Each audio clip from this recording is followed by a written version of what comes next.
Una radio con propósito. Una radio con visión. Una radio para todos. El Libertador, 1210 AM.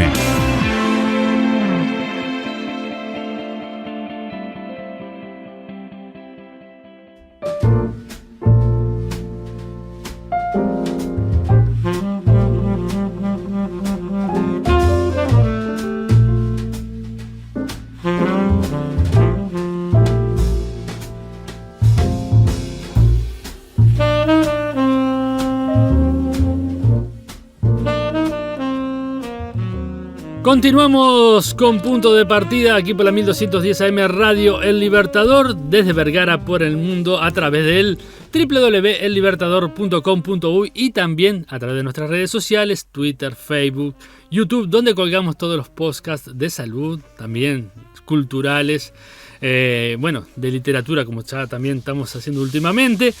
Pero hoy es tema de salud y para ello tenemos a Jorge Pat-Batean que está aquí con nosotros. ¿Cómo estás, Jorge? Muy bien, un gusto estar contigo nuevamente y con todos los oyentes de Radio Libertador. Bueno, Jorge, hoy tenemos un tema delicado que se está discutiendo en nuestro país, la eutanasia. Es cierto. Desde febrero del año presente, 2020, nuestro país ha iniciado una serie de cuestionamientos a un proyecto de ley que un diputado, un representante nacional, Ope Pasquet, sí, específicamente, ha elevado al Parlamento con el propósito de discutir un tema que fue laudado y discutido desde hace muchos años por el cuerpo médico. Particularmente, el tema de la eutanasia y el suicidio asistido es un tema que entra dentro del contexto del Código de Ética Médica. Y antes y como introducción sería importante decir que en el año 2012 el Cuerpo Médico Nacional, aquí específicamente en Uruguay, ha tratado una serie de cuestiones relativas a la ética al final de la vida, al inicio de la vida, y se ha expresado en su artículo 46, que yo lo tengo por aquí escrito, donde dice que la eutanasia activa, entendida como la acción o la omisión que acelera o causa la muerte de un paciente, es contraria a la ética de la profesión.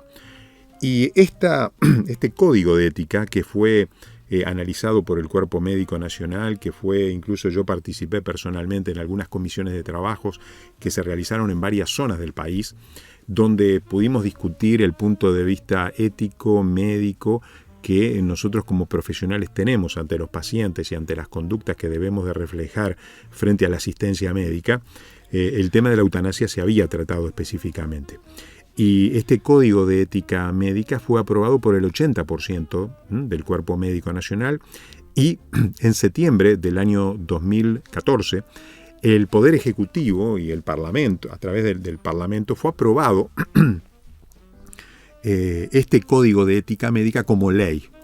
O sea que fue promulgado por el Poder Ejecutivo, aprobado por el Cuerpo Legislativo y evidentemente todos estos argumentos que los médicos esgrimimos en el año 2011, 2012 fueron aprobados como ley.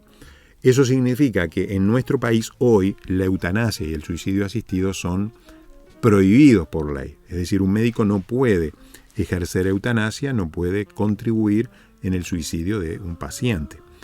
Sin embargo, el proyecto de ley, que muy bien tú lo dejaste en nuestras manos aquí y que nosotros lo tenemos aquí en este lugar, en esta mesa de estudio, donde hace la presentación el diputado Ope Pasquet sobre la eutanasia y el suicidio médicamente asistido. Él en su artículo 1 particularmente, y creo que el artículo 1 es importante, Carlos, porque refleja un poco el resumen de todo el proyecto de ley. Si tú me permitís leerlo, sí, por supuesto. Dice el artículo 1 que está exento de responsabilidad el médico que, actuando de conformidad con las disposiciones de la presente ley y a solicitud expresa de una persona mayor de edad psíquicamente apta, enferma de una patología terminal, irreversible, incurable o afligida por sufrimientos insoportables, le da muerte o la ayuda a darse muerte. Y esta intervención, la idea es que la intervención médica a este tipo de pacientes, que el proyecto de ley lo denomina enfermos terminales, es decir, que no tienen una expectativa de vida, que no van a cambiar su pronóstico y que a corto o mediano plazo van a tener irremediablemente la muerte, entonces el médico estaría habilitado como para ejercer a través de la omisión o a través de la acción una serie de procedimientos cuyo objetivo final sería la muerte del paciente. Es decir, la eutanasia lo que demuestra en una palabra es justamente la definición de la palabra eutanasia, tiene que ver justamente con la intención que tiene el médico. Intención que si lo hace hoy está prohibida por ley, pero que evidentemente si se aprobara este proyecto, los médicos estaríamos habilitados para poder ejercer esta función exenta de pena. La gran pregunta que nos hacemos es si esto que se está promocionando de alguna manera para que pueda ser exenta de una pena es lícita desde el punto de vista ético. ¿Es recomendada por el médico? Sí, justamente puede ser recomendada por el médico, puede ser recomendada por el paciente, por el propio paciente, puede ser recomendada por la familia. Es decir, si se aprobara una ley con esta naturaleza, en los casos de enfermos que no van a tener una cura inmediata a corto o mediano plazo y que irremediablemente se van a ir a la muerte, esos pacientes tendrían el derecho de poder pedirle al médico la posibilidad de acelerar la muerte. La gran pregunta que nos hacemos, la discusión ética, filosófica, profesional, que nosotros tenemos frente a esto es si los médicos estamos habilitados para cumplir esta función. Porque en realidad nos preguntamos, ¿es tarea médica acelerar la muerte de un paciente?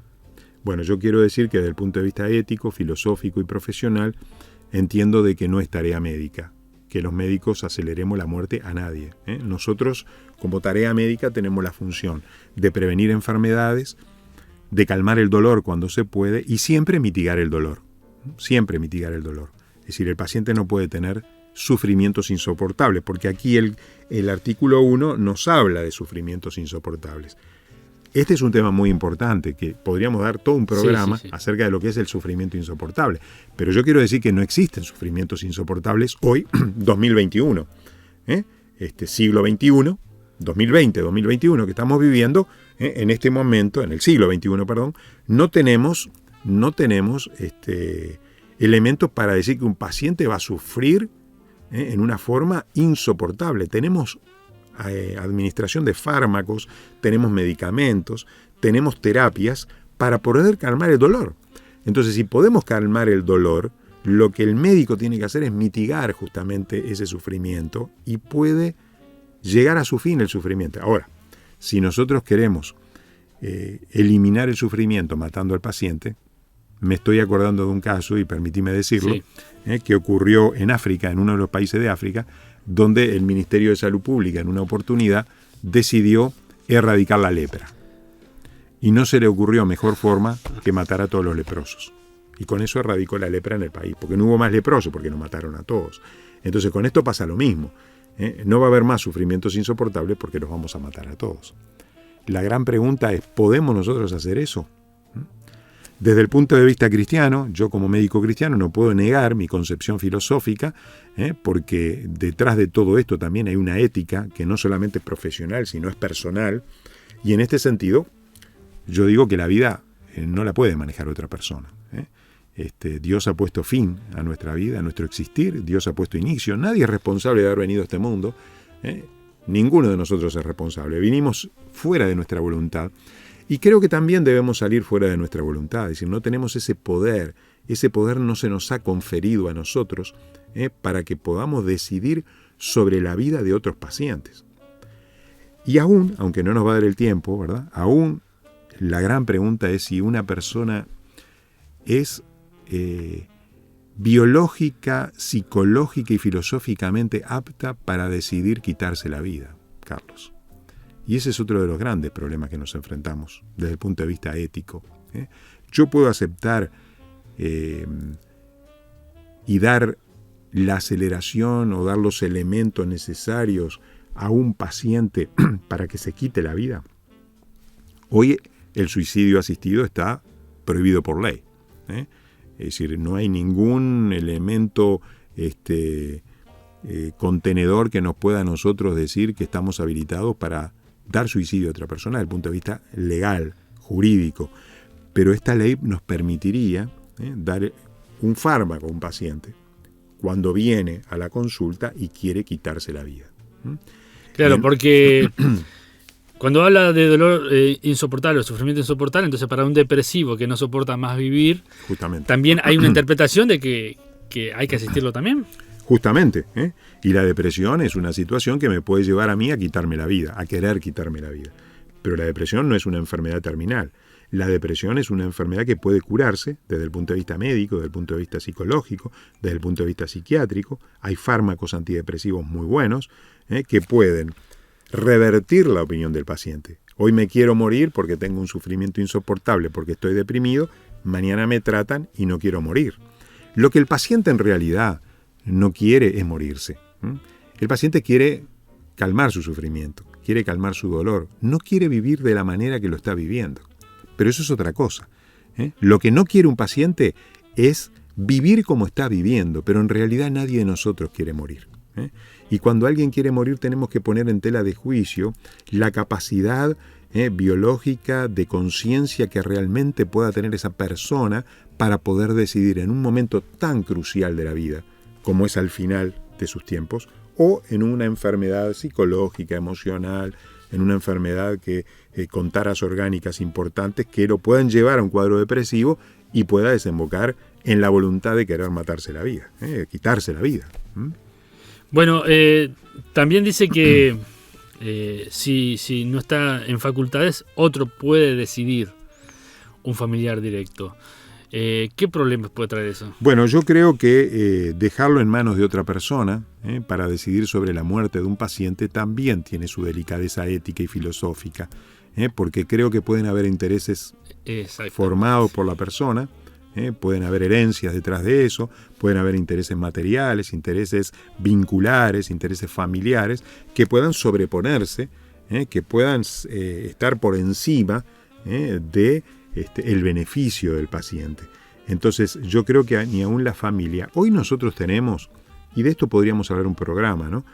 Carlos, hoy nosotros tenemos la solución para aquellos pacientes que están al final de su vida, y no es quitársela, sino darle toda la asistencia necesaria desde el punto de vista profesional, médico, para que la persona al final de su vida pueda vivir una vida digna.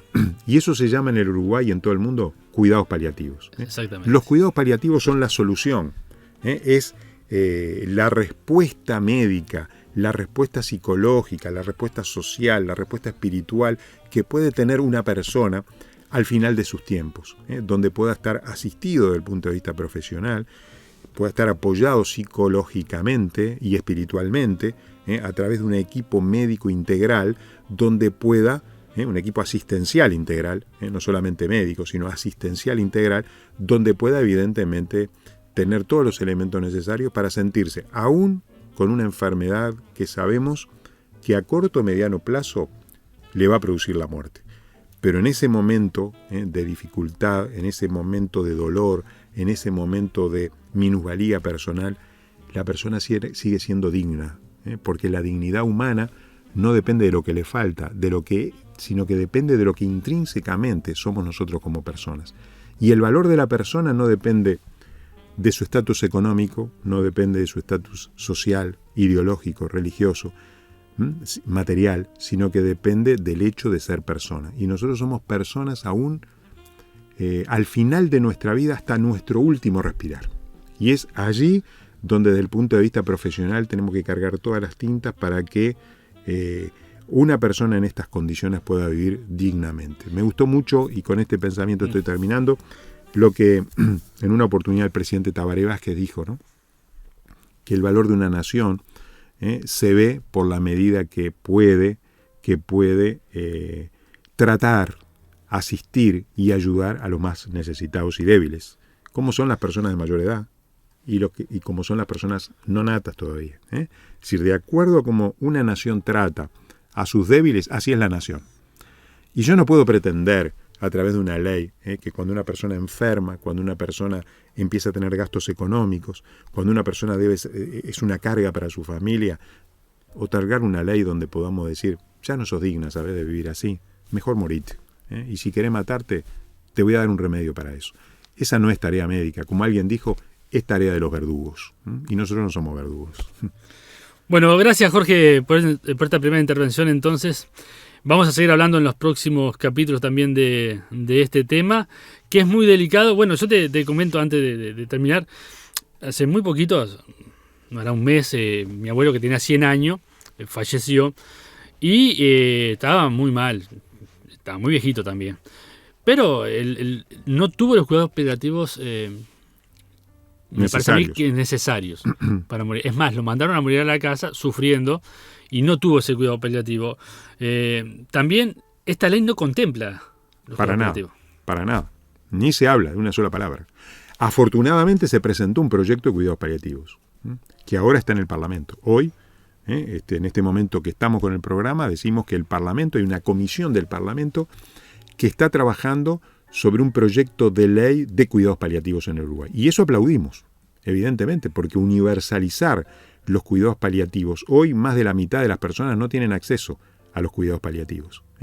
En muchos lugares del interior del país, los equipos médicos, los prestadores de salud, no tienen equipos médicos dedicados al cuidado paliativo. Lo que queremos impulsar es una ley donde eso se reglamente en una forma óptima para que a todas las personas que llegan al final de sus vidas puedan tener un equipo asistencial a través del equipo de cuidados paliativos en su prestador de salud, sea el Ministerio de Salud Pública o sea cualquier empresa privada en el interior o en la capital del país, para que estos pacientes, como tu abuelo en este caso, que no tuvo esa oportunidad, puedan tenerlo a través de una legislación, de un control, de una reglamentación que se ponga en práctica a través del equipo asistencial de una determinada prestadora de salud, para que obligatoriamente los pacientes puedan tener este tipo de cuidados.